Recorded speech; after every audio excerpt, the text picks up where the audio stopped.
How you feeling today? Good. A little bit tired. I haven't been sleeping much. A little bit too excited. A little bit too much excitement in my life right All now. right, so I appreciate your time. I'll try to get through this quickly then so you can go ahead and get some Oh, rest. no, that's okay. No, I didn't mean to say that. We should take our time. Sorry.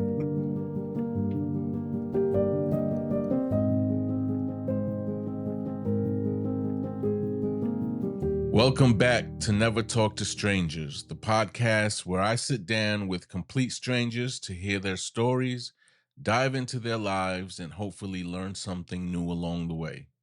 Today we have a new episode with a new stranger that I'd like to welcome to the podcast.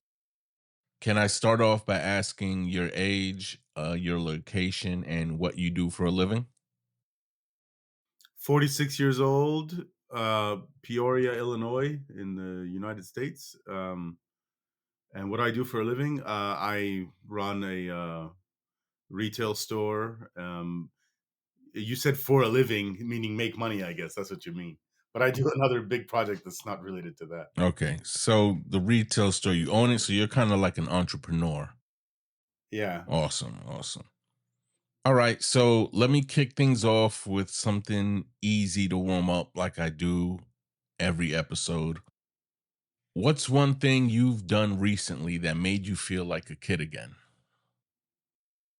Oh shit, I was just talking about this like an hour ago. So I have a podcast, okay? And on my podcast, I had a guy on there, I think twice now. We're about to have a third episode. And he found me because of other podcast episodes I had. And, so we were already, talking about things we're interested in. Um, And now what's been happening is he'll shoot me an email out of the blue. He saw some video, he thinks I'd be interested, and he was right, I was interested. And then it feels like we're two little kids talking about toys. We're both in our 40s, and it's about AI and physics and computation. It's not toys, but it feels like we're just kids. Um, so yeah, that's very recent. And I never had anything like this in my life before. It makes it fun where at our age, because I'm in my 40s too, we can just go back to the times where, little things like that get us excited. And Yes. if you could have a never-ending supply of one snack, what would it be and why? Oh no. It would have. I would have to. It has to be something healthy. What the snack would be? I guess. I mean, beef jerky. I guess, but I don't know that I would be enjoying that too much if it's the only snack. Yeah, you probably get sick of that after like a couple of days, huh? All right. Now this one's gonna come in from left field. If aliens landed tomorrow and demanded a single song to represent humanity, what song are you choosing? I don't know. I'm not really into music. I mean, I'm not saying I don't enjoy music, but I'm so disconnected that I couldn't tell you the name of the artist of a song I enjoy, or the name of the song, or any of the lyrics. Gotcha. I mean, there are things that I do know because I'm old. Like I like Michael Jackson, and I know some of the names of his songs. But you know, I don't think this question is good for me. Gotcha. Oh, and then the aliens part, that was such a small part of that question. Um, I like aliens, by the way. Sometimes I make a joke that I'm praying to the aliens to come and get me because this place sucks. I'd rather be with the aliens in their heaven planet. All right, let's shift gears a little. We've broken the ice a bit. I love asking people about moments in their lives where they made a big decision, or asking them about a moment that changed everything. If there is such a decision or moment in your life, can you tell me about a time when you made a choice that you knew would alter the course of your life? Yeah, I guess the biggest thing was getting divorced, and I guess just the getting divorced. Because that meant uh, a different kind of parenting scenario for the kids. And if there weren't kids, then the divorce would have been meaningless. but because there were two daughters involved, that had a huge effect on my life, their lives, and yeah, it's you could say it's like the biggest um, butterfly for this butterfly effect scenario. Was that one of the toughest decisions you've had to make? No, it was an easy decision. She kicked me out of my house, and like the next day she kind of assumed that I would go back to her, but I'm not that kind of person. You kick me out, that means we're done. So it was an easy decision.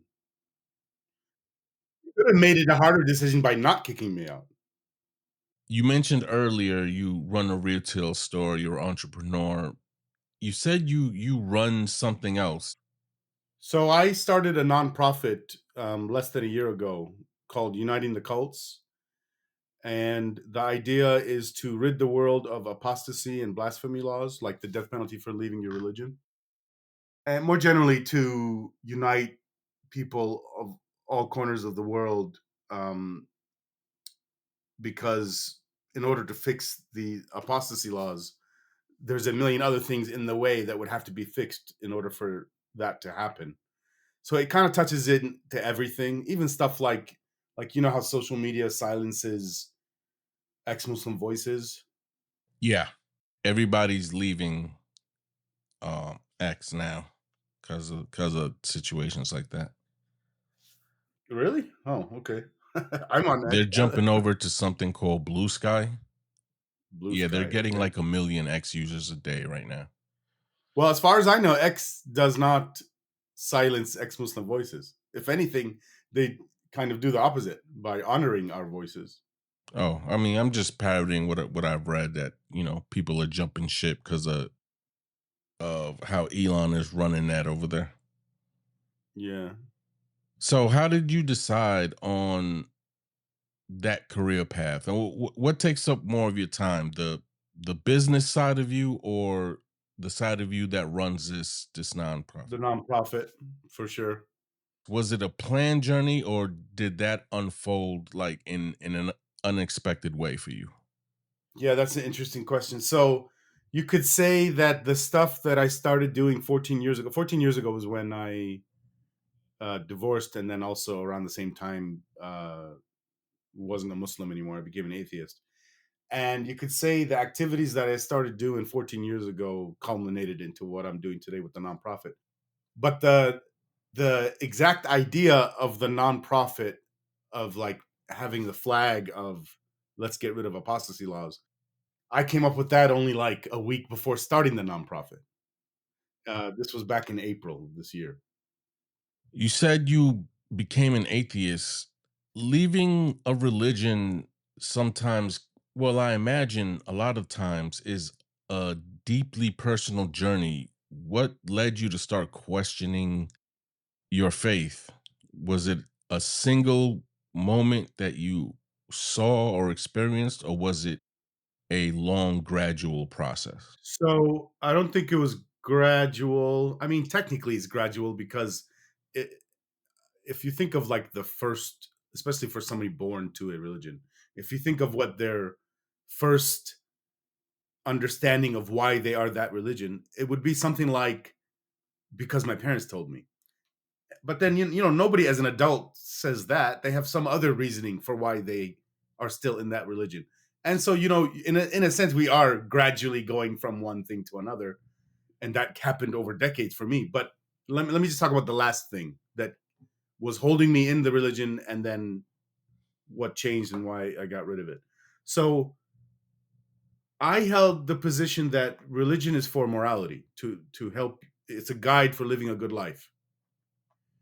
I wasn't into all the other stuff that a lot of other people are into. Like you hear people saying, "I want an emotional connection to God," or "I don't have that." I've never thought about stuff like that or spirituality or anything like that. I just saw it as a guide to living your life. Well, then I watched my ex-wife follow Islam, and it ruined her life, which is the opposite of what I thought it would do. And what I mean by that specifically is She thought she was possessed by demons, and she sought out help not from doctors and medical professionals and hospitals. Instead, she sought out exorcists, people who claim to take out demons from you by reading some stuff in a book from 1400 years ago. And when I say, made her life worse, if you're not going to the doctor, you're not going to the hospital, and you're going to this crazy person who doesn't actually do anything for you, then you're not solving whatever problems you had that led you there in the first place. So it's making your life worse, not better. And when I realized that, for one thing, it made me realize that my ideas are not Islamic, and I thought they were.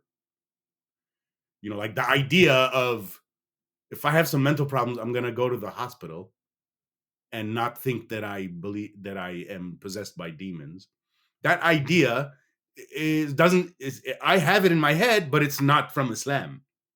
And when I recognized that my ideas in my head are not from Islam, that made me realize, okay, well, I'm not even a Muslim then. I mean, of course, technically you're still a Muslim if you say you believe in God or some shit like that. But, it made me realize the stuff in my head that I thought was Islamic isn't actually Islamic. What was the hardest part about stepping away from it? I don't think it was hard at all.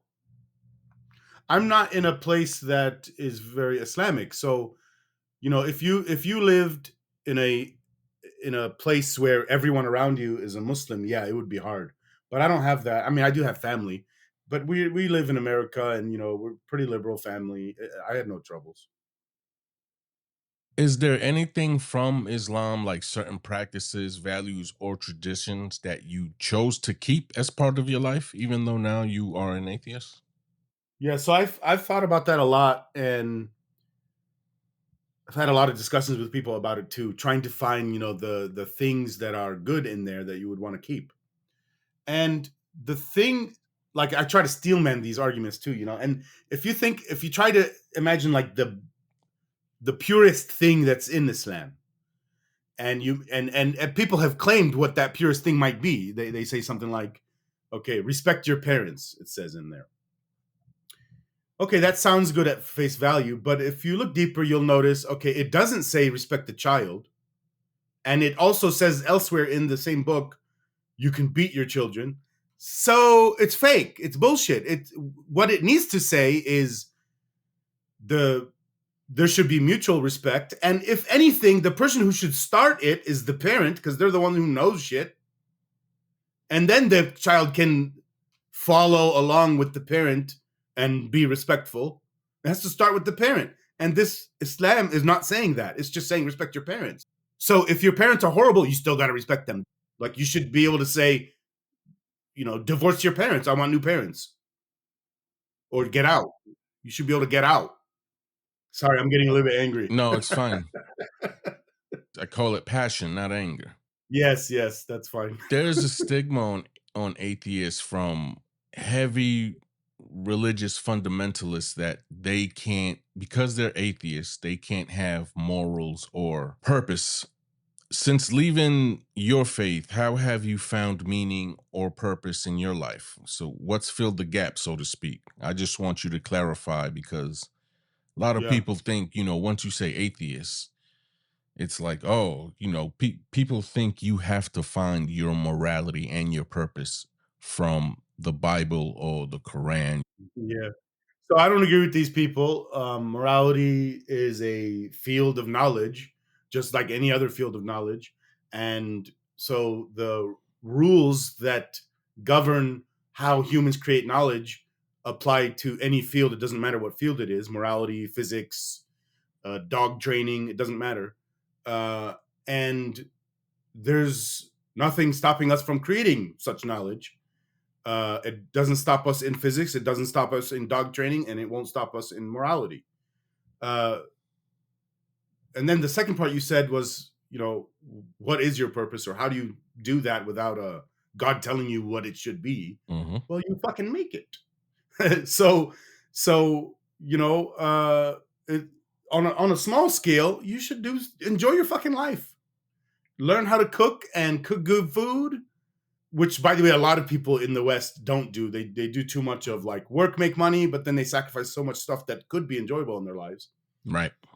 And then, you know, on a grander scale, like recently I started this project. It's pretty big. Get rid of apostasy laws worldwide. That's a purpose that's going to not be finished before my death. What would you say to someone who might be struggling with the same doubts you once had, but is afraid of the consequences of leaving their religion because, unlike you, they might not live in a region where it's as easy to just give it up? So recently, like I said, I've been an ex-Muslim for 14 years. And recently I've spent a lot of time talking with ex-Muslims, unlike the previous 12 years, in a place called Exmuslim subreddit. And there is where I learned a lot more about, you know, what a lot of ex-Muslims are dealing with in these other countries. So it's very disconnected for me. It's hard for me to speak on their behalf or from their perspective when I had nothing like it. I didn't like. There's people who not only do they fear their, you know, for their life, you know, the death penalty for apostasy, but there's other fears that to them maybe even are bigger. Like your parents are gonna reject you and disown you. Your family's gonna disown you. You're gonna lose all your friends. You could lose your whole business. That's happened before. Where if it accidentally gets out, you know, you're closeted, you're trying to keep it hidden, but if it accidentally gets out that you're an ex-Muslim, and you know, so that one person that finds out and doesn't like it, doesn't like ex-Muslims and doesn't like the whole concept, will tell everyone in the whole city. It's, let's say, a small town, so it spreads, and then the whole town stops doing business with you, so you lose your business just like that. That is so jarring. I really can't imagine what that is like, and I had nothing like it. So I don't think I could tell them anything. I don't know. You mentioned your website earlier. What's the name of it again? So you could go to my nonprofit by unitingthecults.com. Okay, and let's expound on that for the audience because you spoke about it earlier, but kind of briefly. What's the mission of your nonprofit, and how do you approach such a sensitive and often controversial subject matter like that? Yeah, that's interesting. That's kind of like two big questions. The first one,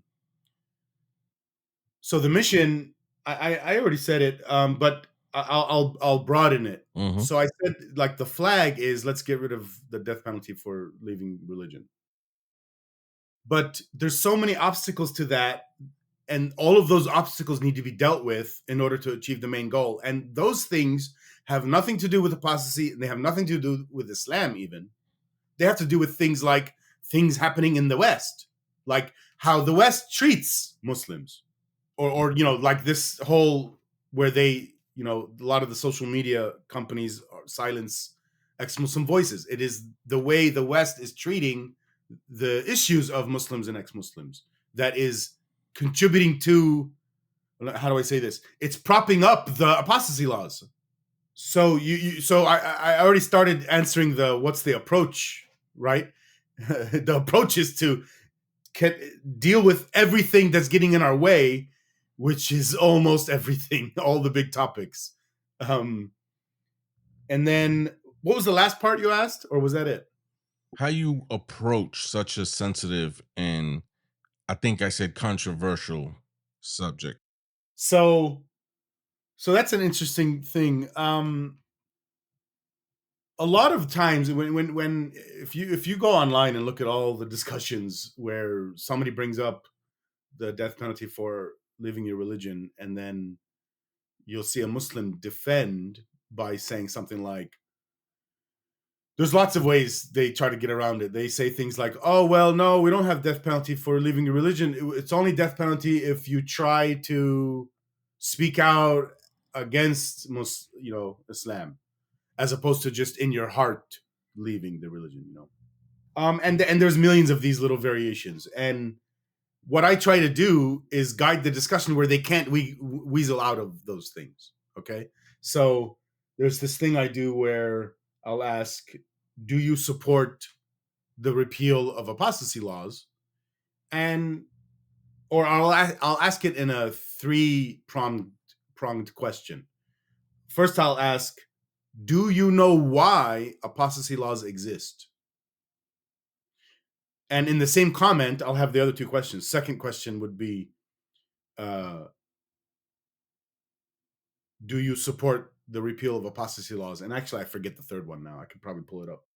But what the purpose of this method is to get them to say, or at least admit, that they don't know why the apostasy laws exist. Because once you know why they exist, then you can already tell Islam is bullshit and it shouldn't be there. And just to say it to everybody, if somebody doesn't know right now, apostasy laws exist to pressure people to stay in the religion. And actually, this question was asked. There's this imam who was asked online in a video, and it's on the internet. You can find this on YouTube. He was, being asked about why did Islam start the apostasy law, and he goes, "Oh, well, if we didn't have the apostasy law, nobody would be Muslims today." That's what he said. So they're openly admitting it. You mentioned it a little bit. You just gave us the religious justification for it, but what's the legal justification given for these laws, and how are they enforced? Oh, so that's interesting. I think the way these countries, these leaders are using this law, I don't think they're actually, I think a lot of them are atheists, and they're using all of this to have control politically. And then, so when somebody does break this law, somebody like me getting on the internet and saying something, let's say we're talking about Egypt. This happens a lot, by the way. An Egyptian ex-Muslim starts a YouTube channel. It's doing well. It gets a little bit big. And now it's on the radar of the government. And the government goes to him and says, take this down or you're going to jail for 10 years. And a lot of them do take it down. They don't want to go to jail for 10 years. Actually, my first interview was by an Egyptian podcaster, YouTuber, and he and my interview don't exist on the internet anymore because of this. He took it down. He was threatened. Yeah. And sorry, I'm passionate, like you said, and I now forgot what the question was. Please repeat it. When they enforce this law, what are the legal justifications given? Yeah. So their legal justifications, they're saying Islam says so, but I really do think they don't even believe in Islam. And then the second part is when they charge someone with this law, they don't care to do it because it's Islam. They're trying to protect their government. And maybe they also, I'm sure there are countries where they have a leader where that dude really does believe in all this stuff and he's doing it all in the Islamic part of the Islamic lie. But I think a lot of the countries, it's just a political leader who's using Islam for his benefit and using the apostasy law for his benefit to push down political opponents. Do you think also that there's a chance that the people carrying out the enforcement of this law are also afraid of it having it used against them by their leader? I think I know what you're asking. I think you're asking, are there Muslims who are, committing the death penalty for apostasy just so that they don't get in trouble? Right. That's what I meant to say. Right. I don't think that's happening. If it has happened, maybe inside of ISIS, if you're in, let's say you joined ISIS, but you didn't know that it was going to be really bad. Okay. There's a lot of people from the West who converted to Islam, joined ISIS, but they don't know what ISIS is yet. Now they're inside of ISIS, Syria or Iraq or whatever, and they just finding out about beheadings and stuff. Now imagine somebody telling you, all right, now you go ahead and carry out this beheading. You might do it because you're worried you're going to get killed. But I don't think that's happening in any other context besides that ISIS scenario. Are there specific regions or countries where these laws are the most prevalent? And do you think there's like a cultural factor historically that plays into their existence aside from it being a Muslim country? Yeah, so here's the point. The flag of this organization is let's get rid of apostasy laws for living your religion. But the only countries that have such laws are Muslim majority countries, and the only religion that you can get in trouble for leaving is Islam. You get in trouble for leaving Christianity in those countries. And then you said historically, historically it's the countries that Islam touched. And of course there are countries that are still Muslim majority now, but they don't have those laws, or the laws are weaker or whatever. But I remember if you go to the Humanist International nonprofit website, they have some statistics on this, and it was like 10 plus countries that have some variation of these apostasy laws. But then I heard someone else say it's like 50. So and I wonder if they just have different standards for what they're counting as a apostasy law. Because you can imagine a really benign thing like, okay, if you leave your religion, we're gonna give you a slap on the wrist. Okay, that I don't know that should make it on the statistics for like Humanist International. Yeah, But of right. course, I'm making a fake example that doesn't exist. I don't know how bad they are, or like how weak the weakest ones are. Do you have any support? What role do global organizations such as Amnesty International or the UN, what role do they play in addressing or condemning these laws? I don't think anyone is working on it. There's some nonprofits working on it, like Humanist International is one. But I don't think the UN is dealing with it. If you look at the way, just pick one Western country, the US, and the way it deals with all those countries that I'm talking about. And actually, if you just go back a few decades too, there's so many cases where the US, you know, interfered with one of these countries in a way that harmed that country's ability to, let's say, make a democracy, but it contributed to a stronger relationship with the West, where there was a dictatorship installed, and it was a dictatorship. The leader was, friendly to the West. Every time that happened, it made things worse for that country, and it made these things that we're talking about, like the apostasy law, a worse scenario.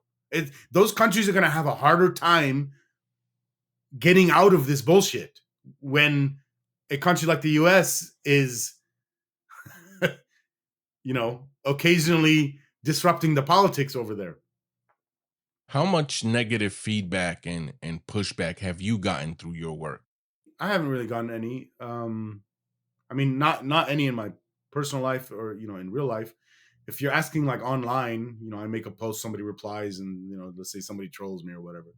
That it's not much, and it's not any more than any of the other trolling I might have gotten for any other topic. Like if I go into some subreddit and mention some famous person and talk about it, you'll get just as much trolling, I think, than I got for. And actually, I think I get less trolling on my issues when I talk about Islam, because I talk about such like the biggest thing that really nobody can fuck with. I don't talk about stuff like, oh, well, Islam doesn't let you eat pork. I don't talk about that. It's easy to troll me for that. It's difficult to troll me for death penalty. And speaking of that, is there a notable case, a big case where someone has been sentenced under these laws? Oh yeah, and it's all the time, and not just old stuff, but recent. And I couldn't tell you any details because I don't really pay attention. Actually, if you want a name right now of an Egyptian YouTuber who is famous and who has, got in trouble with the law, the government, and so his name is Sharif Gaber, and it's been going on for a few months where he openly said to his audience that this is happening to him. And since then, if you go look now, All his videos are gone. His YouTube channel's gone, and he has not recently openly said he's back to being a Muslim. And I don't believe that.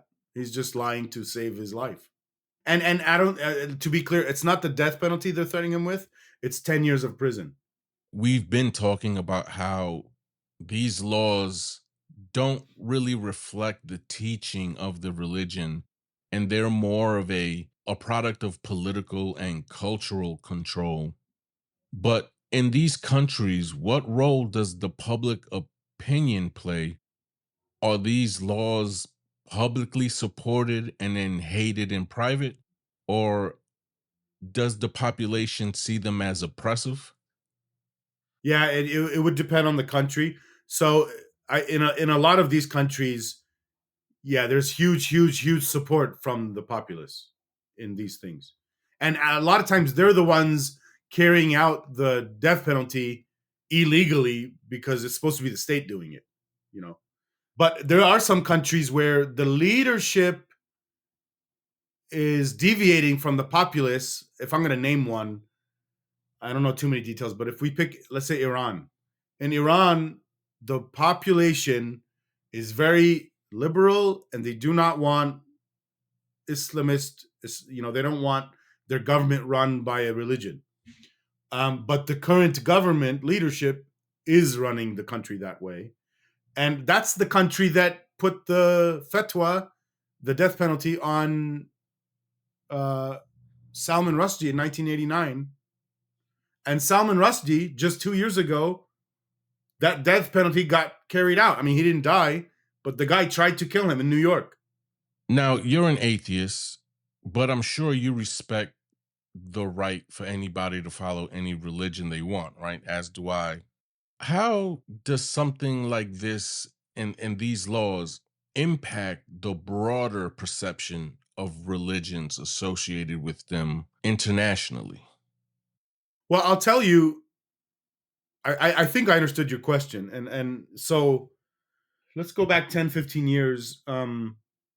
There was people who were trying to do raise awareness about some of these issues.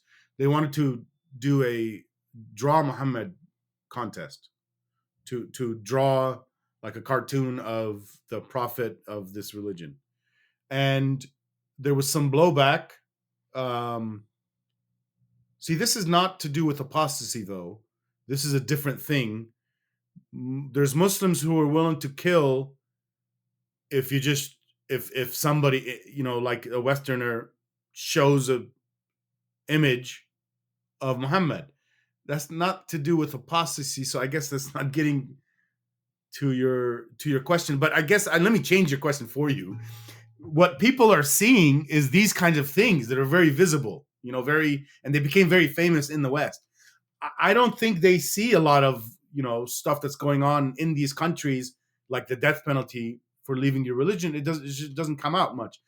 Now, the Salman Rushdie thing that happened and the fatwa, and it got famous, that put us on the Westerners' radar, and that is the thing that you're asking about, the the apostasy law situation. Mhm. And then you're asking what kind of view does that give to the West? Well, I think, and this has happened, there's tons of Westerners that are scared to criticize Islam because they see the blowback that's happening. And they think that the proper response is to hide so that there'll be less blowback. But that's not how it works. It actually results in more blowback. A lot of these Muslims feel emboldened when the West is just cowering down and letting these certain Muslims do what they do with no repercussions. So it emboldens them. For people living in these countries and that are surrounded by the religious practices daily, and it's harder for them, is there a support system or a network that exists for those who choose to leave their religion in such environments? So the ex-Muslim subreddit is such a thing. I see a lot of people in there. They're there talking anonymously, and every once in a while you hear them say something. It's like, yeah, my entire family and all my friends and everything is Muslims, And the only people I get to speak to honestly is the people in this subreddit. And I'm trying to do a little bit more than that. There's also a Discord server that there's a YouTuber named Apostate Aladdin, and he talks mainly to ex-Muslims, and he has a Discord server, and I heard that one is pretty good for to provide a community for these people. Has there ever been any uprisings or movements to try to reform or repeal these laws, or do these individuals just end up meeting that fate if they try to rise up against? I don't think anyone's been rising up. Is it because of the fear that they just might be put to death for it? It's too much against you, yeah. That's why I feel it's my responsibility to rise up from the outside. And it needs to be, of course, it can't just be me. It needs to be all of us. The entire world outside of these countries need to stand with these people in solidarity to get rid of these laws. It can't be just them asking for it inside of their own countries, because they can't. So, how can people in other countries advocate for change in nations where apostasy is punishable by death? Well, that's a question I'm trying to answer, and I'm developing the answer through this nonprofit. I'm trying to learn from people like Ayan Hirsi Ali. She started a nonprofit called AHA Foundation. She works on these kind of issues. She more focuses right now on protecting women's rights all over the world, in the context of like Islam. Even in the US, there's cases where a family court will side with the father's religion instead of the individual rights of a child. Okay. And so part of her organization's effort is to change the laws even inside of the US.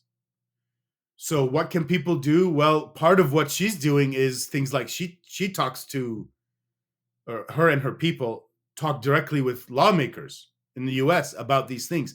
They also have a program where they train social workers on these issues, because you can imagine, even if the law was right, if the social workers don't know how to notice these issues, then they can't be effective in helping these young people.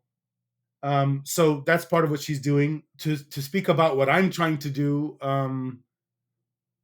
so one of the things I'm starting recently is something called Agents of Change. Part of what needs to happen is this organization is an agent of change, but we need to mentor people to become agents of change. And so we're starting this program. Me and Dr. Leah Zitter, she reached out to me because she believes in the vision I created for Uniting the Cults. And what we want to do is start this program where we're helping people become agents of change, to change themselves first, to heal, and then to change their communities, to make positive impact on their people, that the context they still have in their former communities, to help them de-radicalize. So there's still a lot to figure out, but I guess that gives you a general framework. Do you think raising this kind of global awareness and pressure can realistically bring change, or does it need to be partnered with a grassroots movement within these countries? Oh, so that's the same thing. I don't think those can be separated. And if you think of the longest scale thing that could happen to achieve this goal, even if no one outside of these countries lifts a finger, well, let's say besides me, if I can help more people inside of those countries leave Islam, or if not leave Islam, at least understand the value of getting rid of the death penalty, and more people in those countries adopt these views, then those laws will go away. Like if literally 100% of the people in a country don't want apostasy laws, then there won't be apostasy laws in that country. Before we wrap up, because I've taken almost an hour of your time, I always end on a lighter note, just kind of when the conversation leads into a heavy topic like what we're talking about. I kind of like to leave on like a funny, lighthearted note. If you could spend one day in anyone else's shoes, living their life for I 24 already know. hours, all right, who would it be and why? Jerry Seinfeld. I love that man. Jerry Seinfeld. I watch his Seinfeld, the comedy series, Mhm. and I watch all his other stuff, the stand up too. But I watch his series more. And when I mean by more, I mean I repeat watch it. I can't tell you how many times I've watched it. But you know how some people they have a TV, they have something they use to watch in the background. Yeah. You know, some people use YouTube nowadays. I use that one show. I watch Seinfeld all the fucking time. Um, and I I've heard about how he was raised by his parents, and so I kind of get an idea of what his household would be like. And yeah, it sounds really amazing. Awesome. And also at the end, I do this thing where I ask the guests, I've been asking you so many questions. I ask the guests to ask a question for me to ask on the next episode to somebody else. I heard about this recently. Yeah. So the last person I interviewed, they wanted me to ask you, if you could go back in time and kill baby Hitler, would you? I'm gonna answer this in a joking way. I made a joke recently that you know how they always say if you could go back in time, what would you do? And they would say I would go murder baby Hitler. And my joke is no, I wouldn't go murder baby Hitler. I would go kill the guy who invented the chair. Because that motherfucker has been harming all of us. We should not be sitting in chairs. It's bad for us. Anyway, you can tell it's a little joke. It doesn't matter. It's just a little fun. And what would be a question you would like the next stranger to answer? Okay, give me a moment to think about that. Let's see. Oh, okay. I know the question. I've asked this question before. Let me give me a moment to like formulate the question. I've said it different ways many times. What is the biggest obstacle that if we were to overcome it would cause the most progress in the world? And the thing is, people always come back and say, well, how do you define progress? And it's back on them. They need to define progress in that question. Yeah, really reflective question. And lastly, if you could send one message back to yourself 20 years ago, what would you say to yourself? Shit. 20 years ago. So I was 26. Oh, shit. That's before I got married. I would have said, don't get married to her. And I would have said, why? Oh, shit. Great, man. It's been great talking to you. Thank you for taking an hour out of your time to speak to me. Yeah. Excellent. Thank you. This was really good conversation.